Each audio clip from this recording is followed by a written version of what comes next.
Et bonjour à tous et bienvenue sur la chaîne de Nanto, le Gobelin Noob. Comme je vous l'avais promis, on va faire une première partie sur le numéro 1 de la collection Hachette Age of Sigmar Stormbringer.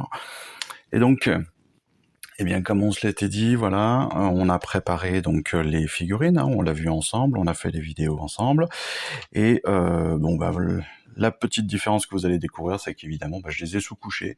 La sous-couche, c'est très simple, soit vous le faites au pinceau avec de la peinture blanche acrylique que vous pouvez trouver en magasin de Games Workshop ou dans des magasins de modélisme, ou bien le mieux, c'est aussi à la bombe, tout simplement, à la bombe aérosol.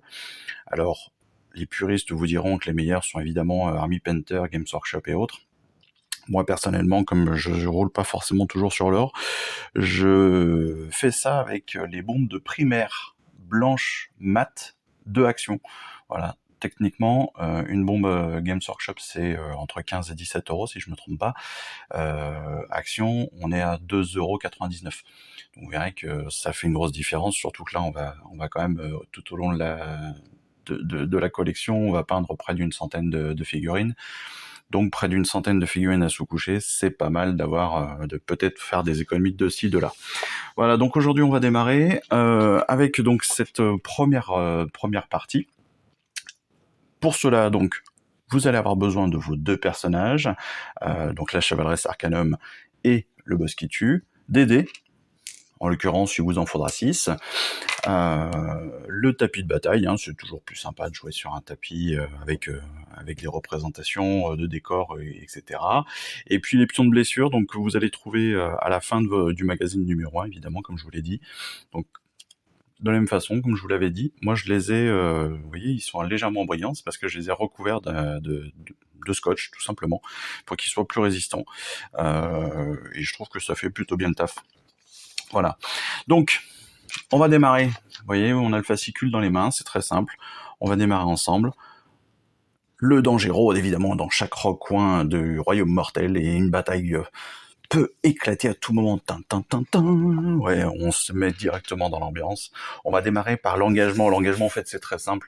Eh bien, c'est le fait de se rapprocher. Bon, là, en l'occurrence, c'est pas une vraie phase en soi dans cette partie-là. Vous verrez que plus tard, ça le deviendra. Mais donc, avant toute chose, évidemment, on serre la main de son collègue, on se souhaite bonne chance. Et oui, ça reste un jeu, Age of Sigmar, donc on est là pour s'amuser, on est là pour se faire plaisir. Donc on va démarrer par, vous voyez, l'attaque des éternels et donc de la chevaleresse. L'idée c'est quoi? C'est qu'elle va lancer les dés, elle va lancer 3 dés, elle va les jeter et on va savoir si elle touche le boss. Elle, donc la chevaleresse, elle va toucher sur ce que l'on appelle du 3+. 3+, ça veut dire qu'elle va toucher sur 3, 4, 5 et 6. Si vous faites 1 et 2, elle échoue sa touche, tout simplement. Donc, on va lancer les 3 premiers dés. Hop. Et ben voilà, super. Très très bon exemple. Elle fait 3 x 2. 3 x 2, il n'y en a pas un qui touche. Donc, on passe directement eh bien, autour du boss qui tue. Parce qu'il n'y a pas de blessure à faire, évidemment, elle n'a touché personne. Il n'y a pas de sauvegarde à faire non plus, parce que comme elle n'a pas touché, il n'y a pas de blessure à faire, donc voilà, tout simplement. Donc maintenant, on passe autour du boss qui tue. Le boss qui tue, qui lui aussi donc va attaquer la chevaleresse. Et lui aussi, donc, comme on le voit ici, il touche à 3+. Pareil, 3D, il touche à 3+, on est parti. Alors... Ah, bah déjà c'est différent, j'ai 2 4 et un 2. Donc ce qui veut dire que il va administrer 2 blessures. Pour les blessures, cette fois-ci, le boss qui tue, lui, il va blesser à 4+, donc 4, 5, 6. Sur 1, 2, 3, il rate la blessure. 4, 5, 6, il réussit la blessure. Donc on prend les 2 dés qui ont touché, et on va voir s'il y en a un des deux, ou les deux, qui vont blesser la chevaleresse. En l'occurrence, j'ai un 4 ici, j'ai un 1 ici, ce qui veut dire que le 1 ne va pas toucher, par contre le 4 va toucher, et tout simplement, donc, on va avoir donc une première blessure pour la chevaleresse. Donc première blessure, pour la notifier, on va, voilà, mettre un petit token à côté pour bien justifier le fait que que le boss qui tue a touché la chevaleresse. On recommence, on repasse à la chevaleresse qui va réattaquer. C'est parti, hop.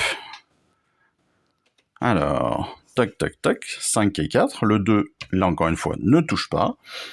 Pareil, la chevaleresse, elle touche sur 4, 5, 6. C'est pratique hein, sur cette première partie, c'est les mêmes chiffres. Donc, les deux touches, on va voir ce qu'elle blesse. Hop, 1 et 3. Eh bien, là encore, pas de blessure pour la chevaleresse, c'est au tour du boss qui tue. Le boss qui rattaque, hop.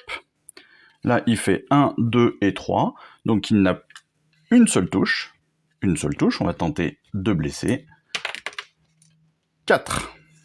4, on l'a vu tout à l'heure, ça touche. Ce qui veut dire qu'il y a une deuxième blessure. Et on va continuer comme ça, en fait, jusqu'à ce que les personnages aient 6 blessures. Parce que là, ils ont 6 points de vie chacun. Donc, très simplement, on va se retrouver d'ici quelques instants. Je vais continuer à jouer moi tout seul, et puis on se retrouve dans 2-3 minutes.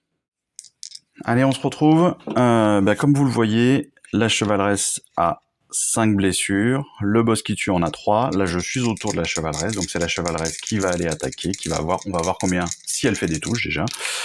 Donc, hop, 3, 4, 6, potentiellement 3 blessures possibles, on va peut-être voir la fin du boss qui tue dans un instant, attention. Eh bien non, il n'y aura pas la fin, par contre, le boss qui tue va prendre une autre blessure, donc on est à 5 à 4, c'est au tour du boss qui tue, justement. Boss qui tue, attention, qui a une touche, potentiellement une blessure aussi, et c'est raté. On repasse à la chevaleresse. 3-1, super. Je vous les montre quand même. 3-1, donc pas de touche. Le boss qui tue.